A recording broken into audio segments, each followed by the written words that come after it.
Hello and welcome everybody. This is Blended Love coming to you live. We're coming to you live right now to do our Candid Convo for February 28th, Black History Month. What a great time to talk about where we're at, joining you guys for 2021, seeing and catching up with friends and family, see how everybody's doing during COVID and everything like that. We're glad to be live once again and just able to talk to the people and see how things are going. Hopefully, everybody's doing well out there and staying safe and keeping your family safe. We're going to have a special guest tonight, which is going to be fantastic. We're going to have pretty much a good old friend, buddy, old pal, but a wonderful person. Family man on tonight that I'll be able to discuss with. Mr. Terron Edwards is going to be on live with us tonight, and he's going to share a little bit about what he does and his organization and things like that, and give us a little bit of feedback, and hopefully we can gain some additional traction and allow people to touch base. And we're looking to always share with other families like ours or families that are not like ours, but just looking for general information. We're looking to just get some feedback, feed out to the people, share our love, share some of the stories that we've been through, share some of the stories that other people been through, hardships, things like that. And the good times as well. Let me not forget about the good times, but just kind of share that information so that way people can know that they're not the only one going through, because they have a blended family. And so this is just live conversation, time for people to chime in, time for people to make comments, time for people to say how they feel, and just be direct and know that they got a friend within myself and a friend within others, and that there are many others like us. So at this time, we're hoping to bring on Mr. Edwards live so that way we can join in and talk with one another. Mr. Edwards.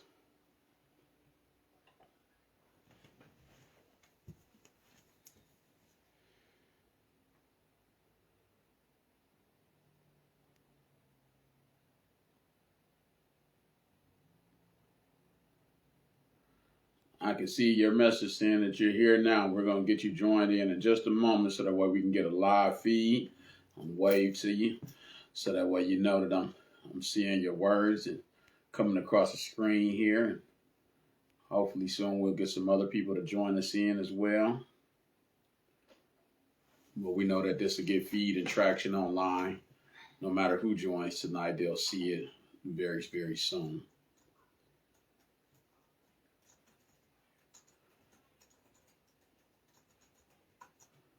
Can you hear? I know you can hear me. Are you able to get your video feed going?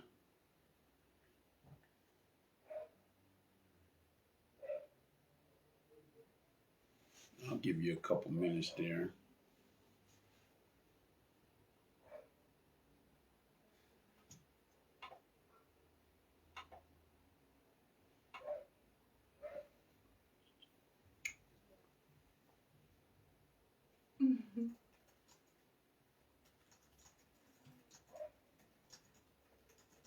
It's nice when you got a wonderful wife in the background to help you out with all this technology when it's going bananas. I'm so thankful for my wife to be able to, keep us encouraged and get us going so that way we can do these things and have those live chats.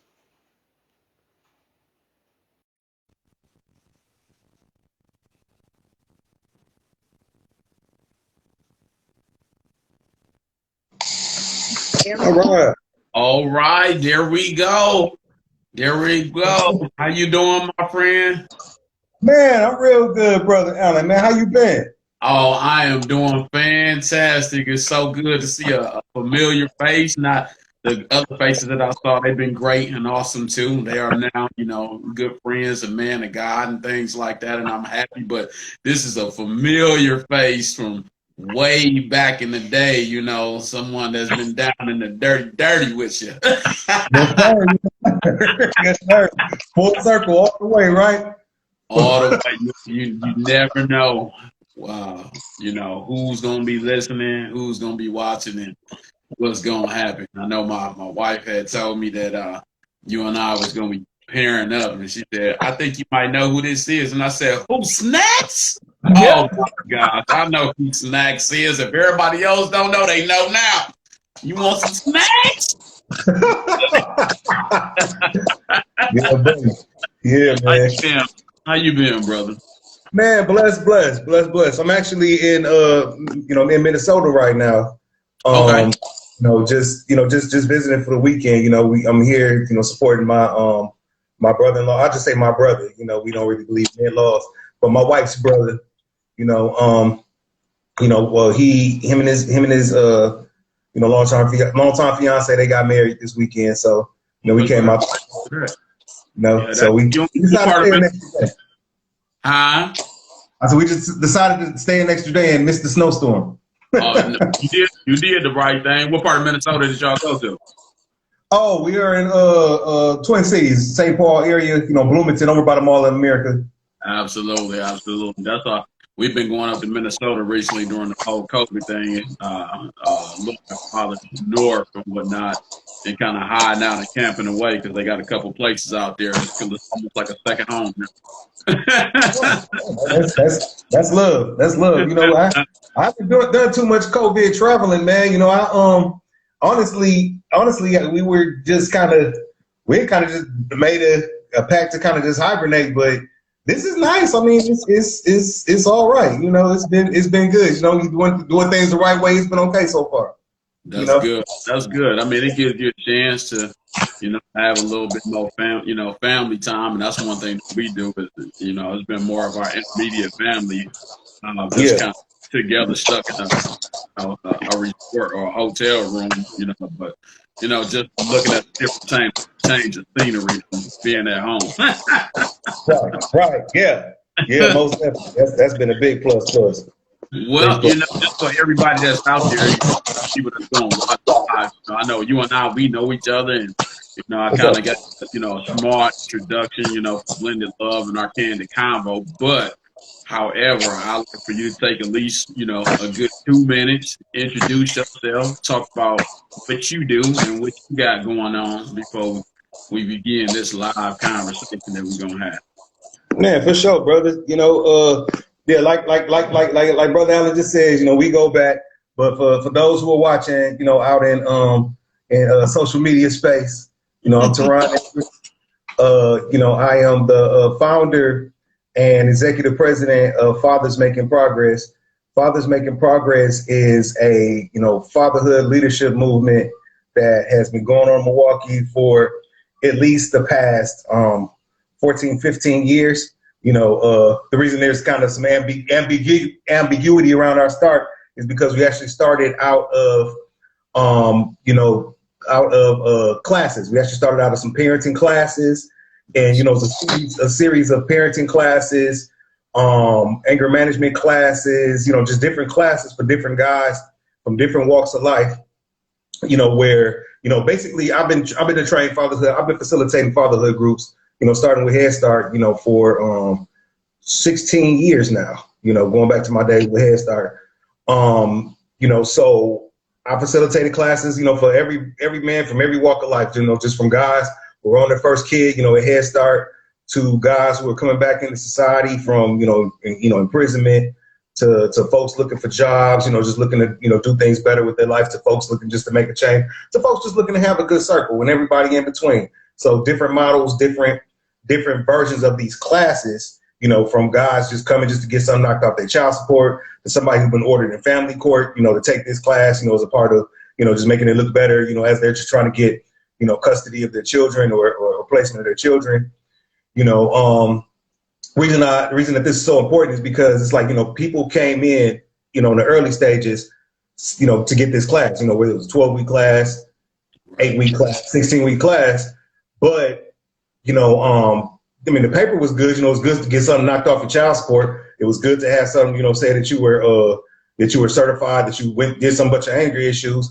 But what was even more effective and what was even more important to the folks who were coming to the classes was that space, being able to come and have a space of like-minded people who were trying to be better, So that is actually the root of what became Fathers Making Progress. So basically out of these classes, because we still have the classes, we're going to be starting a new class this spring. I'm pretty excited about this. This is actually going to be our first in-person class that we're going to be doing that we've in the past year or so. The first new class that we're going to start over in Washington Park.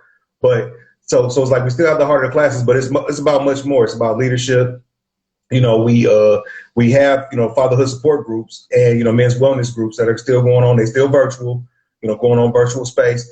And I've literally, seen people grow. Like I've seen guys literally come from the penitentiary to not being not able to be involved in their children's life the way they want to becoming primary custodians, and sometimes they granddad, sometimes they just the patriarch of the family. They then went on and started businesses. Some of them are realtors, some of them are business owners, and like I've just been able to just to see the evolution of brothers in this community. Just be able to be supported as they go on and do something a little different, a little better. That's just kind of made it all worth it. And what I'm after is like we have hundreds of those stories. What we after with this, because we recently incorporated, so it's like we've recently gone from a movement to organization like in the past year. We'll celebrate a year probably in the summertime. But the goal is to go from hundreds of those stories to thousands of those stories of folks being able just to make those evolutions, man. Absolutely, totally agree. Now, one of the things I wanted to add is you shared that information about Fathers Making Progress, but for someone that's watching live or someone that may see this video a little bit later on the road and they go, well, I want to know how to get in touch with this person. I want to know where should I go to. So you got some information that you can share, or somewhere they can tag you so that way they can reach out, because it's important. I mean, it's important for all men to have some kind of connections. You got some way that they can reach out or yes, sir, definitely. We have somebody like this. Somebody just put us. Oh, yep, that's right. Walking Fatherhood Movement. I was about to say we have a Facebook page. We have a follow. We have a follow page. We have a follow page, and we have a members page. We're still figuring out exactly how we're doing membership. But if folks are interested, and we also have a web page. Folks can contact the web page too. We try to help everybody who connects with us. Anybody who's serious. There's just two things with our movement. That's love and accountability, man. We love our brothers. We love the space. But at the same time, just understand we gonna hold you accountable. Yeah, everybody needs to be held accountable. Accountable with love. It's like, because it's like the beautiful thing about this space is it's a space of ownership. It ain't nobody, like you say, the 160, 180 degrees. Like I wasn't always the guy I am now. So it's just like I didn't seen it, I didn't dealt with it, and if I ain't seen it and dealt with it, it's somebody in the circle who done seen it and dealt with it. But we just made conscious decision to do things different, man. Do things.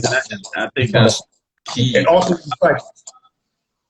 a lot of people, they want to come on and they, everybody comes on and they tell all the positive things, but no one ever talks about what they have actually been through before they became the man of God or the family man or the good time father that they see. No one ever really speaks up on the trials that they had to go through, and both of us knowing, our background and our history. I'm very blessed before we had today and to be able to speak to people. It was a struggle. It was a struggle to get to that point. I'm glad that people see us the way that they do see us today. But we do, want to tell people that, we did climb some ladders, we did climb some trees, but the result is all on you in the end. So, and it can be done. And I'm so glad to be looking at someone that I came with and got great history with and see another, man like myself out here, not only doing great for himself, but helping others move forward, and being an inspiration and a guidance.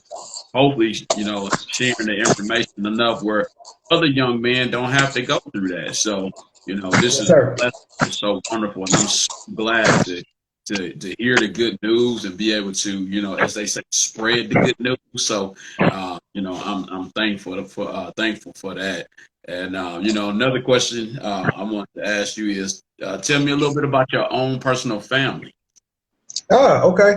Well, I mean, fatherhood is actually at the root of everything I do. It's just like, you know, once upon a time, you know, with the community work and even just kind of going back,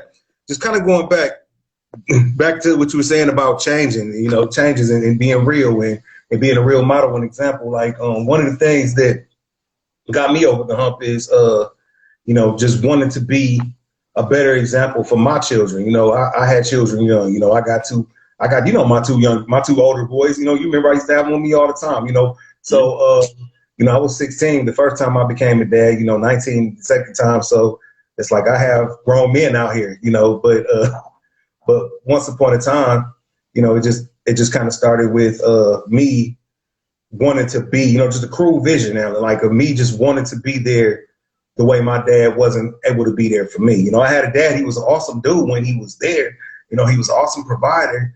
But, you know, like he you know, he made some decisions, man, and anyway, he was taken off the earth early, man. He was murdered, man. You know, he was murdered when I was a kid. And, you know, that just kind of left me in a rough space, in a rough limbo. That's actually how I got, part of the reasons, you know, I was in Wisconsin, you know, when you know, me and my mom came here. But anyway, so yeah, so I was a young dad, you know, and I was with, you know, the two older boys have the same mom, you know, I high school sweetheart, whatever, you know, try to make it work. You know, I was, you know, we were together during some kind of, you know, darker times in my life. Anyway, things, you know, we got married actually, you know, when we were, you know, about 23, 24, got married, didn't quite work out. So it didn't quite work out. You know, I did everything I was supposed to do, you know, but anyway, we got divorced. You know, long story short, I was remarried, and you know, we you know, my wife had a daughter, you know, so I have a bonus baby. My wife had a daughter, you know, who was 2 years old when we met. So yeah, I have a bonus daughter, only girl I ever had, you know, and we have a son of our own now. Okay. So, you know, we got married. So now I have a son. So along that road, you know, we also have some family circumstances. You know how this stuff happens sometimes with family. You know, and over the years, I've taken in, you know, several family members, several children that I've helped raise as a part of my family, including Asia, you know, who is my cousin, but she's in our house and she's been with us, you know, for about almost 5 years now. You know, so if you're doing the math, if you're doing the tally in your head, that's son, that's son, bonus baby daughter, new son. So yeah, so basically the kids, Alan, going from 24 to 6. You know, it's 5 of them, you know, 3 boys and 2 girls. So yeah, that's the family makeup, you know. So, you know, and which is good now. That's one of the key things, you know, and we try to talk about that and tell people that blended can be blended in so many different ways or so many different segments. But at the end of the day, it's all about the love in the household. And so I'm glad to see or hear how you have pulled in other family, brought them in, and you shown them that love and that creativity, and also that you making a change or a difference in their life, you know. And a lot of people go, I don't know if I can do that, or I don't know if this situation happened, something negative happened, I don't know if I can pull that person in and fix that situation. But usually, take a look at me, and this is what, you know, this is what's good. And take a look at me. I didn't know I you know, you like basically saying I didn't know I was gonna be put in this situation, but I'm able to do it. The thing is, it's like, you know, for me, I believe it's one part paying it forward. You know, it's paying it forward, It's one part paying it forward because just kind of going back to my situation. Once upon a time, you know, it was just me and my mom. You know, we slept on my grandma's couch, man. You know, I mean, and honestly, like I said, my father was taken from me. And you know, I believe, you know, beside the grace of God and just some divine intervention, you know, the only reason I even turned out halfway decent is because, you know, once upon a time, there were folks who opened their home to me. You know, once upon a time, there were folks in my family who looked out for us, you know, when we didn't have it, or when I didn't have it, or when I was going through it. You know, I got uncles. You know, I never forget. You know, I had a situation. I had some trouble, brother. Man, I literally took a book. I'm kind of ashamed of it now, but the thing is, and this is another thing that it's like I could never front and just act like I didn't have no problems because folks will come out the woodwork with these stories. So I just decided to own my narrative, man. There you go. There you go. I did that. Yeah, I did that. But I never forget in middle school, I was put out of school one time because I took like a book bag full of books. It was this teacher I didn't like, and I like tried to drop the bag like off the thing like onto her. And, you know, it was a pretty rotten thing. My uncle was I had an uncle, man, like he was livid, like he really. But I'm just saying, it's like I just never forget. I thought he was gonna kill me, man. Like he came to my house. He was on me. Like what I'm saying is, what I'm saying is like, you know, just, I mean, there were people who stood in the gap, you know, and it's like, you know, they're not just on me and not just in the ways waiting to discipline or waiting to punish or whatever, but it's like, as much as he was on me, is he also took time to like, you know what, I know what you're going through right now. Like, I can't pretend. He was actually real good friends with my dad because he jumped right to it. We had a real heart to heart. He's like, I know you hurt. You know what I'm saying? He's like, I know you hurt. You know, and I know that's why you're doing some of this stuff or whatever. You know, but what I'm saying is like people took time with me. You know, people took time with me when life circumstances showed up. So it's like I try to pay that forward. So that's the first part of it.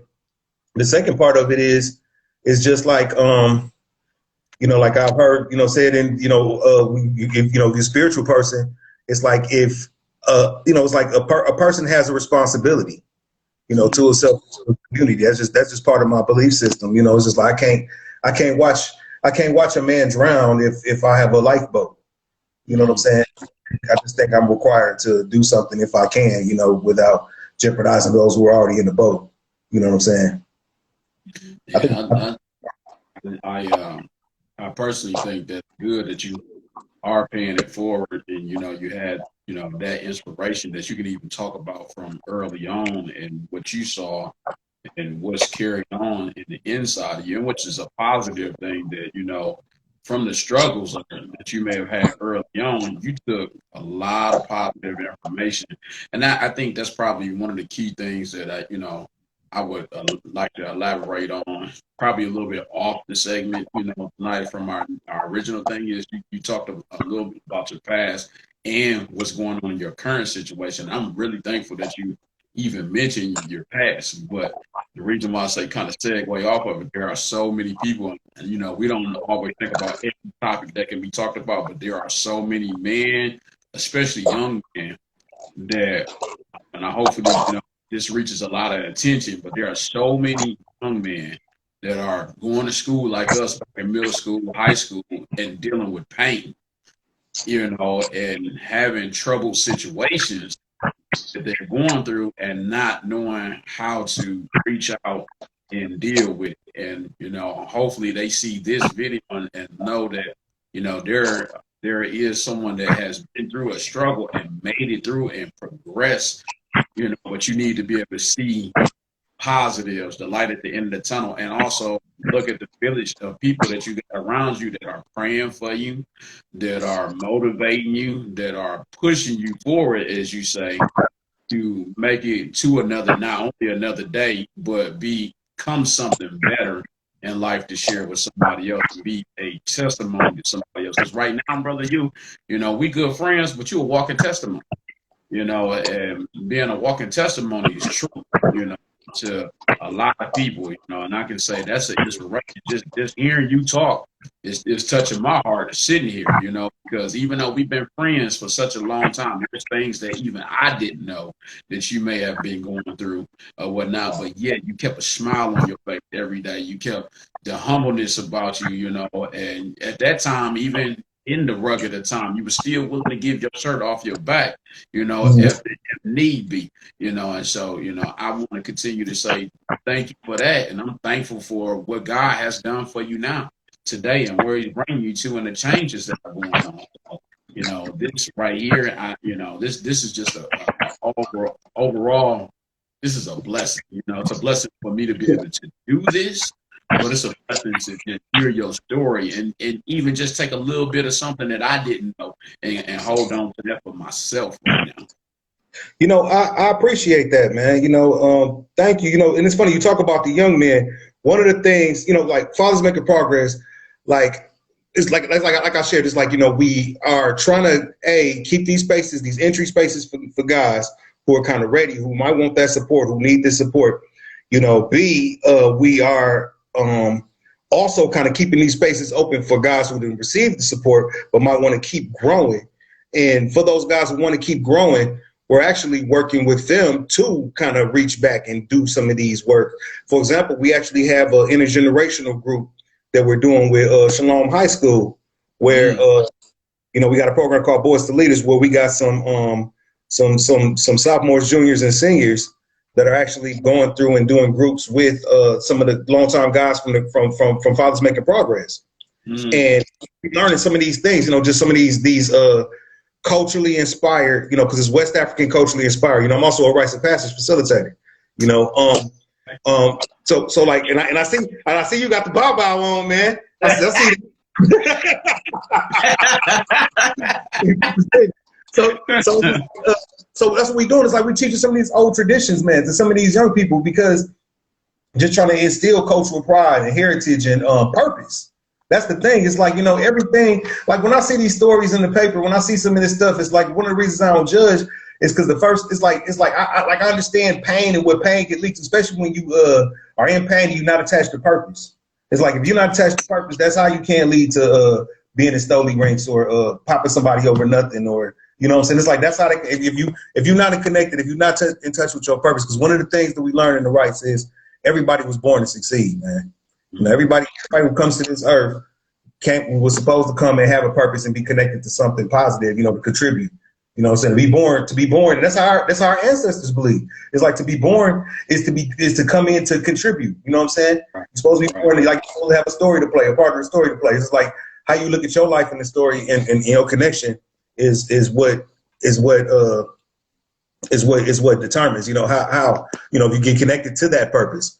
So that's what we're doing, man. We're trying to connect young people to that purpose, in the effort of breaking these cycles, because the only way we have it, so, it's like, folks can keep going through stuff and saying, oh man, I wish I would have figured this out when I was 20. I wish I would have figured this out when I was 15. Like the only way to keep that from going is to kind of reach back, Yeah. So that's kind of what that's rooted in. I totally 100% agree with you. Now, as a young parent, what are some of the things you learned early on about going in and I know this is probably a little bit of a deep question for you right here, because you started parenting early.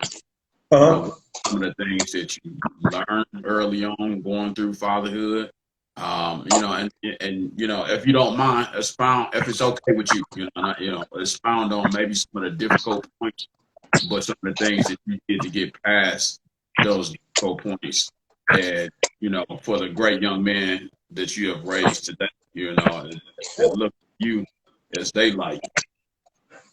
Well, I guess being an early, like, it's so funny, man.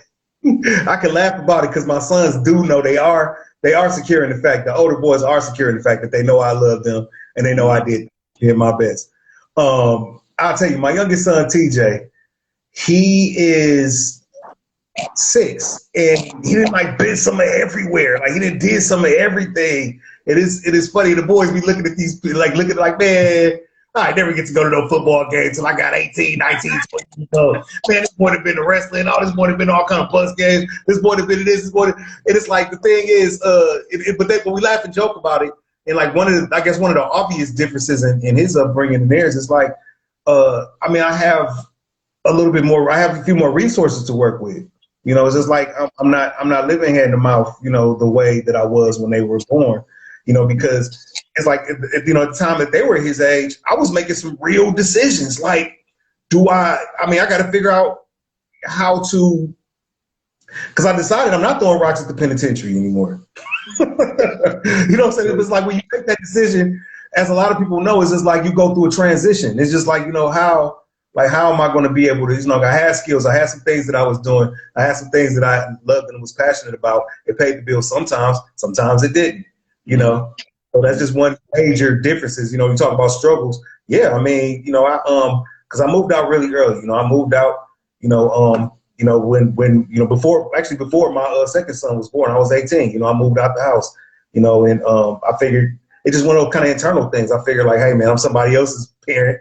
I should be taken care of. Like it's funny. Like my mom can tell me anytime, get up and clean this house, boy, whatever. But I decided that I needed to be out on my own. So it's just like.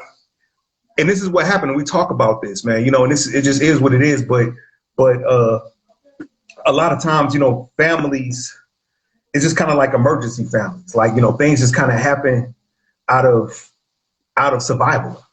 Mm-hmm. Like things that happen out of survival. It's like the situation that I'm in, that's my son in the background. He trying to creep that. but it's like the situation that I'm in now as opposed to then is, a lot of things kind of happen and we're done, like I said, just the cruel vision of not one of my sons just to go to the penitentiary, not one of my sons just to go. It's like I want them to be here. I want to be here for them. Me, so it's just like emergency. We live in survival mode. We live in day-to-day mode. My children, are raised a lot different now because I know different now. I know better now. It's just so funny. They say there's no book on parenting. I disagree because I done read about 150 of them. Yeah.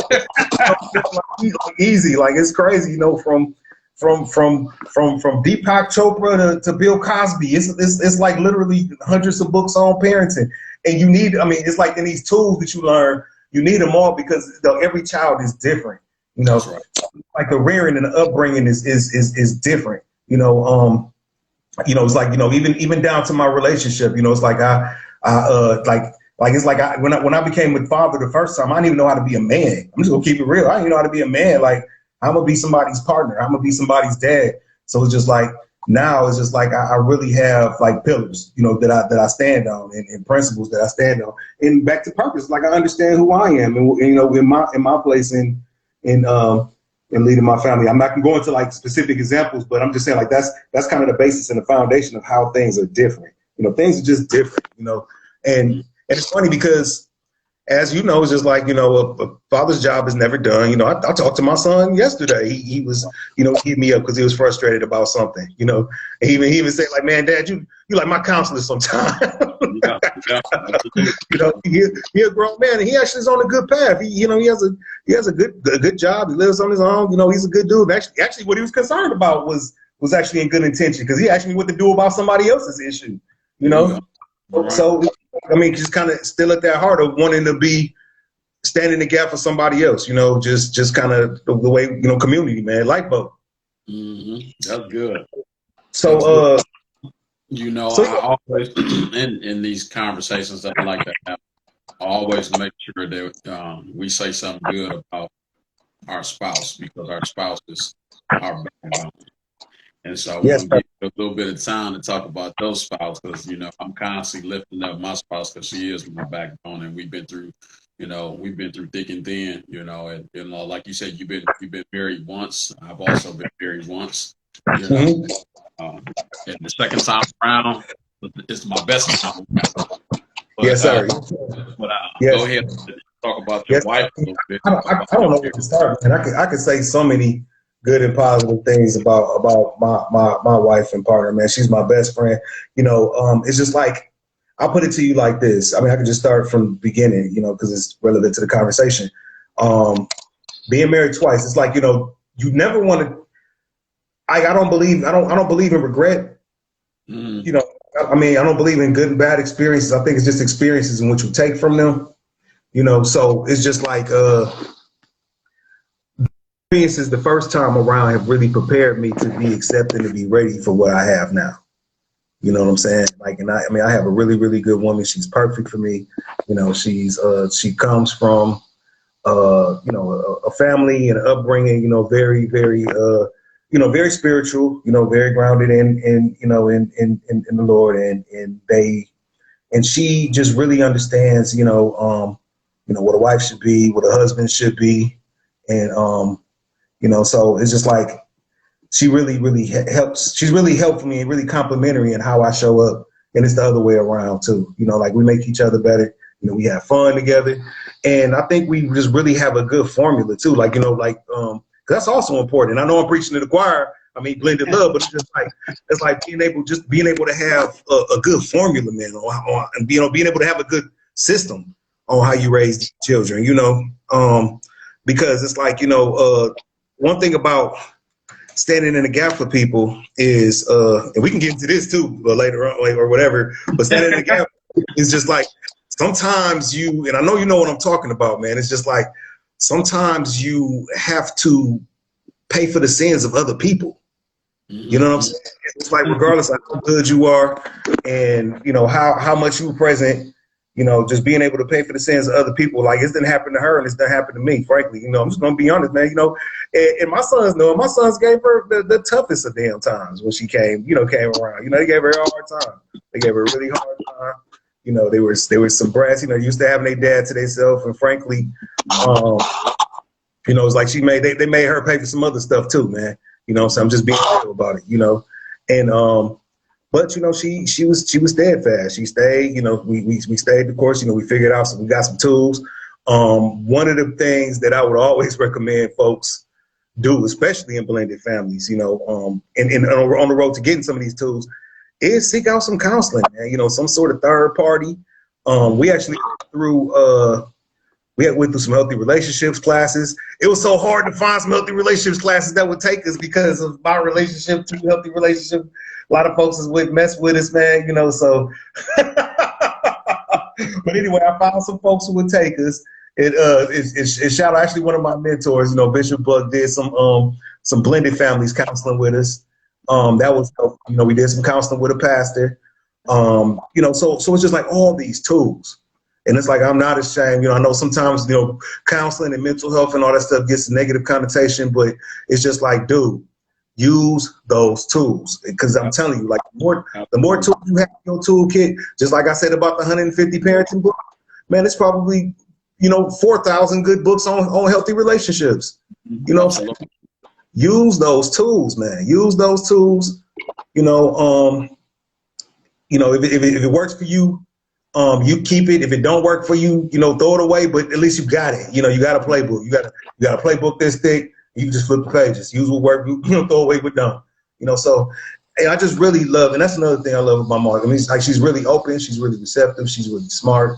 And it's just like, you know, like we have so much. I just feel like it's so many more adventures we'll have, like in our learning and our development, because we learning and developing together, man. You know, it's like we just got a system that works.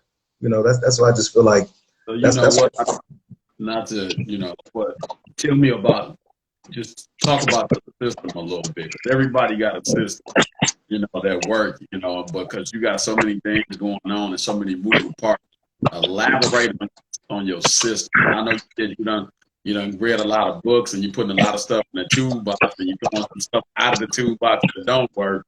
So tell me about what you took out of some of the things to make it work.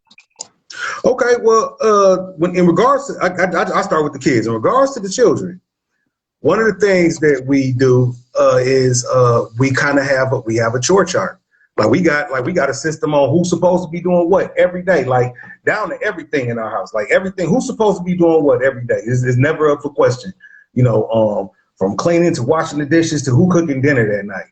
You know, she actually takes, you know, the girls, the girls who are our daughters.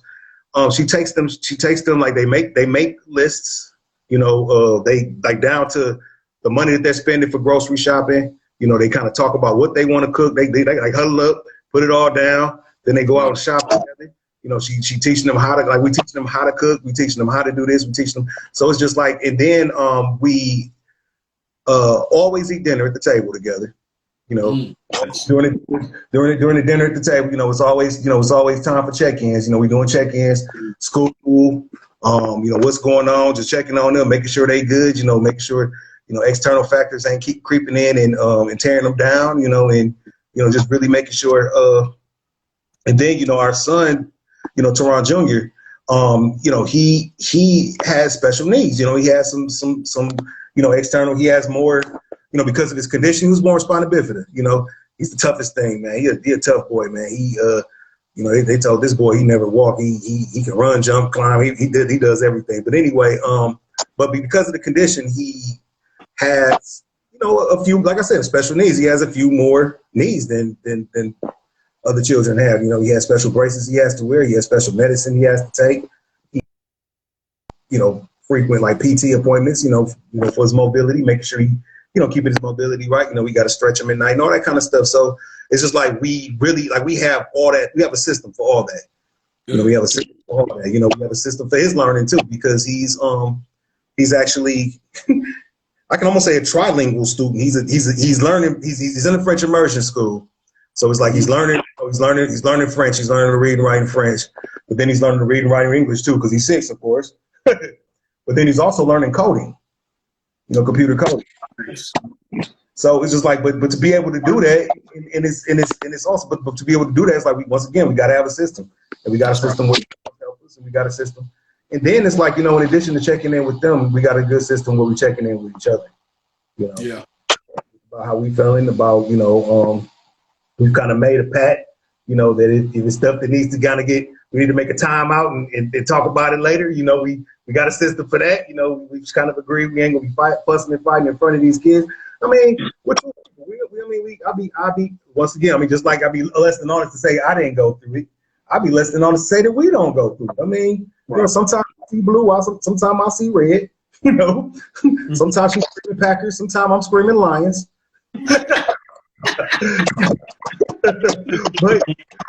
but the thing is, it's like the way we make it through that is, once again, it's just like by having an underlying love and respect for each other. We got underline of love and respect, and you've already decided like it's some things we just ain't gonna do to each other.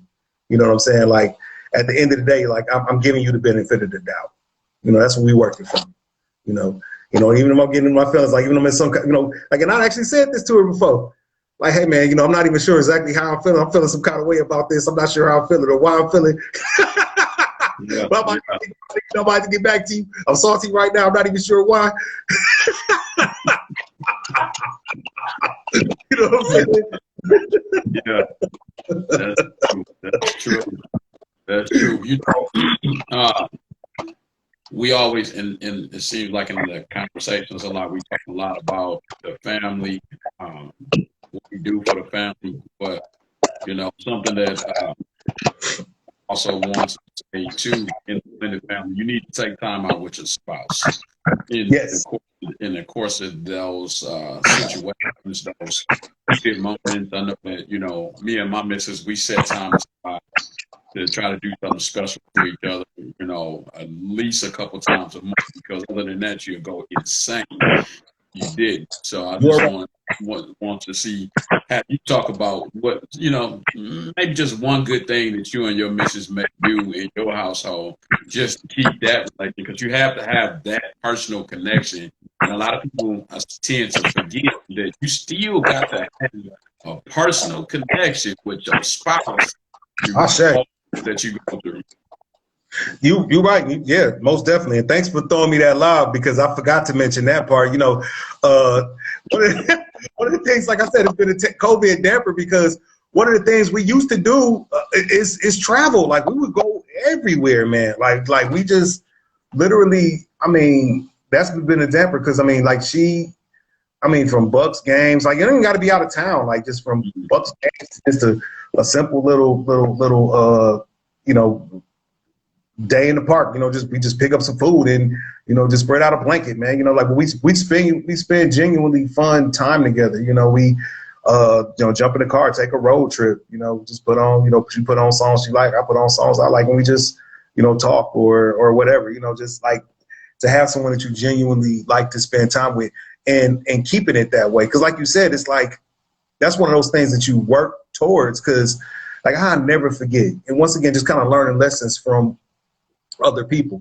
I never forget one of my maternal aunts, one of my grandmother's sisters, had said something about her and her husband, because they raised, I think about 6 or 7 kids. They raised 7 kids. She was like I never forget. We went on vacation.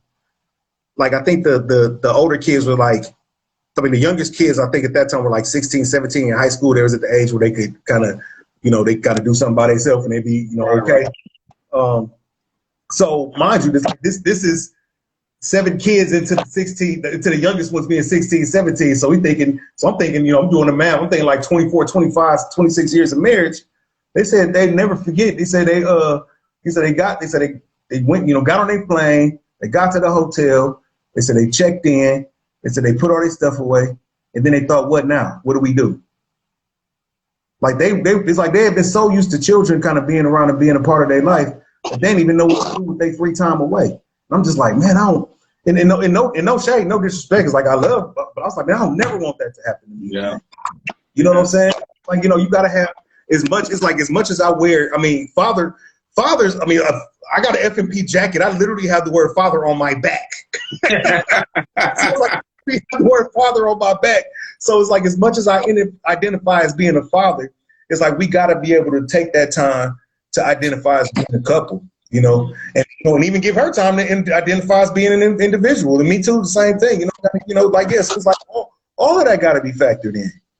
Because I think it's healthy and it's what keeps it fresh and what keeps it real. I don't want to, we don't want to look up and get lost.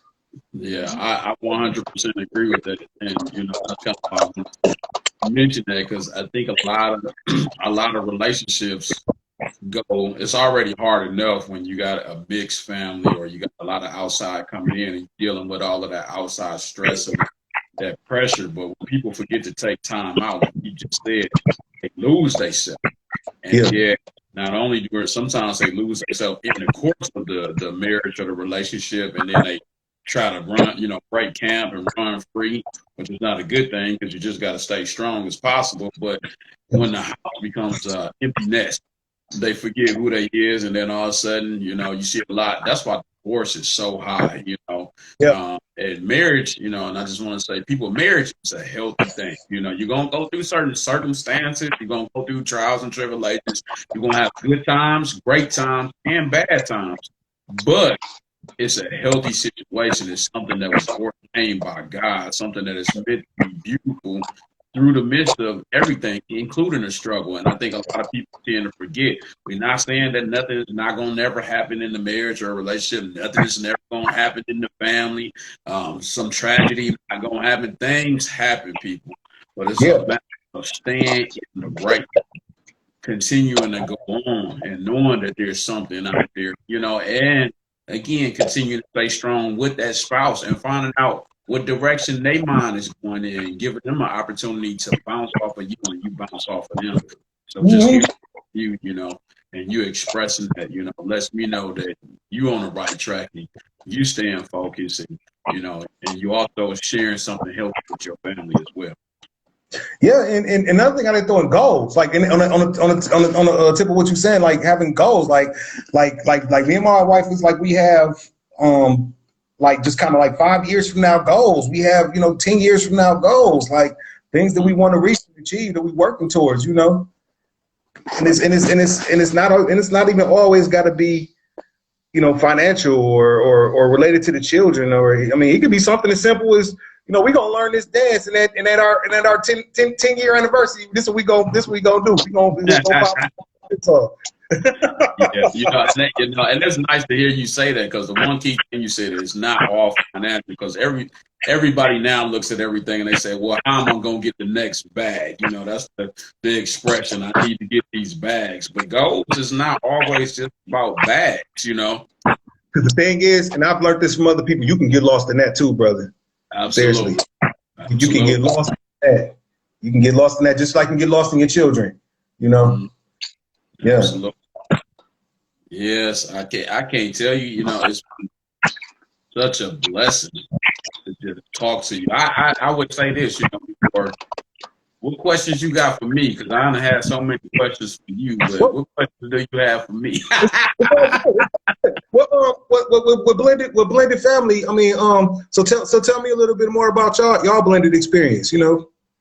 Yeah, so the reason Blended Love started, it kind of was uh, it kind of segued from my daughter, my smaller daughter, our 7-year-old daughter. We have a wonderful family. We got married. My wife had children. Before my wife had 3 children before we got married. I had 2. And I can say, being a father, with outside interference, and I shouldn't say interference is probably the wrong word, outside other relationships, but trying to be a single dad and still playing that role of being a father to my son, a father to my daughter with different avenues was a little bit difficult and a little bit more trying at that particular time. I found love within my wife. I kind of scouted my wife out or whatnot, and what was so nice was my daughter and her daughters were already friends early Oh, on in school, okay. but we had no clue that they were even friends. My daughter would always ask me, she would say, Dad, can we have some spend a night games about a house when I'm over at the house? Can I get some friends from school? And I'm like, baby, I don't know about that. And I used to see my wife all the time, but we would actually literally pull up on opposite sides of the school. Okay, literally pull up on opposite sides of the school and everything. But I used to make this running joke as I was driving with my son and my daughter. And I said, you know what? You see that woman over there? That's going to be y'all mama, And I would make a joke with You them. got to manifest that, man. Yeah, it came into fruition. It came to be what it really was, and we ended up running into each other. She said I flagged her down, but I believe I was at the gas station already. She said I flagged her down, and she fell in love. She was love struck as soon as she seen me get out the car. I got out. I got out like Shad, I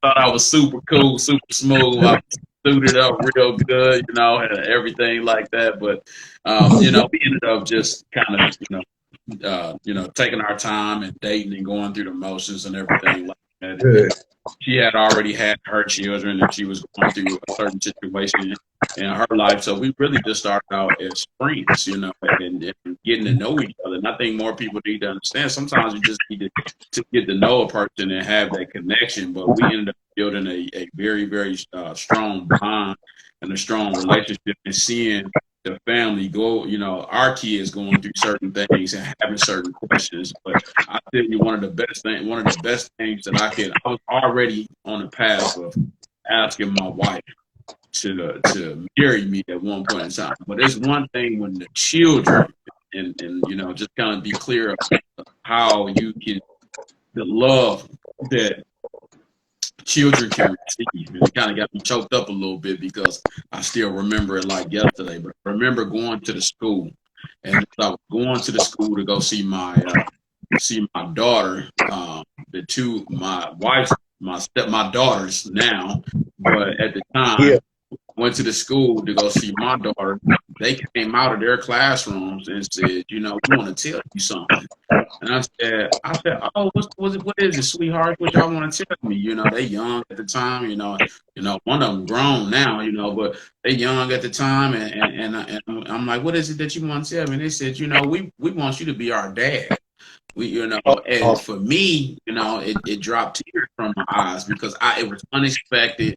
And they said, we never seen nobody love us and love my mom like that. We want you to be our father, and it touched my heart.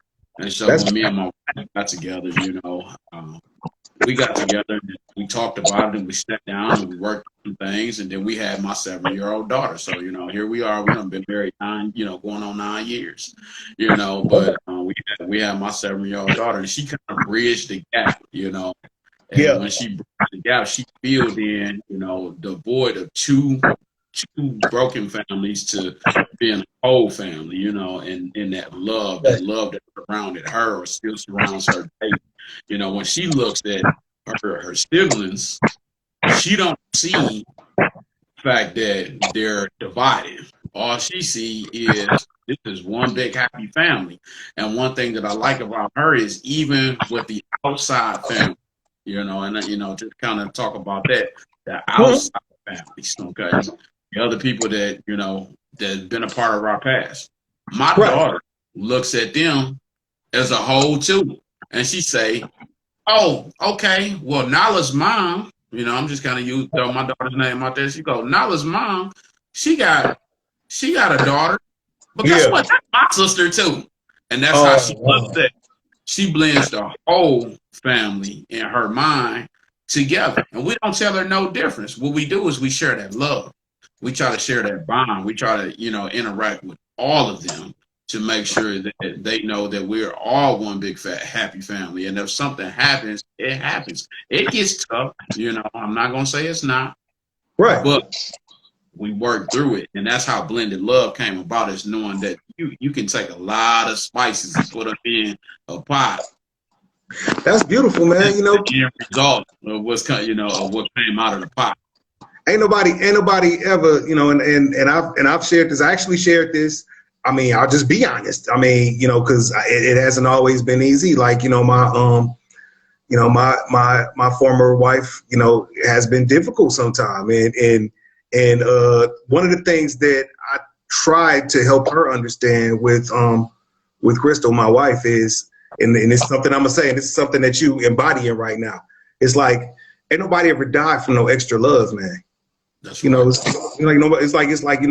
What's wrong with them boys having two women who look after them and cherish them and nurture them like a mother and love them like their mother. Right. And it's like nobody's ever had that contribute to their shortcomings. I know plenty of people who thrive through that situation. Right. You know what I'm saying? I mean, I talk. My bonus daughter Golden. I mean, I mess with her dad sometimes. Like, hey man, she might have two people walk her down the aisle one day. That's right. There you go. You know what I'm saying? Right. If somebody bothered with her, man, it's just like, it's probably gonna be two people gonna show up and have to have a conversation with them. Right. Yes. Yeah. The more the merrier. There's nothing but supporters. So, I really, I'm so blessed tonight to have this conversation with you. You and I, we're going to get together after the fact on this. I hate, the time, we only got so much time and we got to wrap it up and whatnot. And I want to thank everyone that has, decided to participate and watch our Blended Love Candid Convo tonight. And I want to thank you personally for coming on and chatting with us, catching up on old times, new times, and times to come. Again, I appreciate you so much. I hate to feel you. We got to cut it short because I think we could probably go on for like another hour. But how can people catch the replay? It's going to be reposted on Instagram. So that way people be able to catch it. Send as many links as you want to as well. People more connected. And we definitely for certain, thankful or whatnot. And I'll give you one more opportunity to give your organization a shout out. And again, I just want to say thank you. Oh yeah, man. Of course, man. Of course. Yeah. The organization is Fathers Making Progress. We are basically, our saying is, we're real dads. We're doing our best, being our best. So it's about leadership. It's about love. It's about accountability. We got classes. We're going to be doing some co-parenting classes. We got parenting classes. We have support groups for men. We're just doing some intergenerational work. Like the folks who've been in our circle are doing intergenerational work with younger men. We actually have a group of young men who've been helping elders with snow removal all winter. So community projects. Just really, really taking ownership and just changing the narrative and just kind of owning the narrative of fatherhood and manhood. In our communities. All right. Well, I appreciate you tonight. before I get offline, I'm gonna let you go in a second, but I'm gonna give you a new nickname, you know. But now I'm gonna be the first to use it. So now you used to be called Snack, you're now called Mega Meal, because you're getting it all. You get it all, and I appreciate you. God bless you, and thank you so much. God bless you too, brother. Thank you. Appreciate you. All right, have a good night. All right, peace.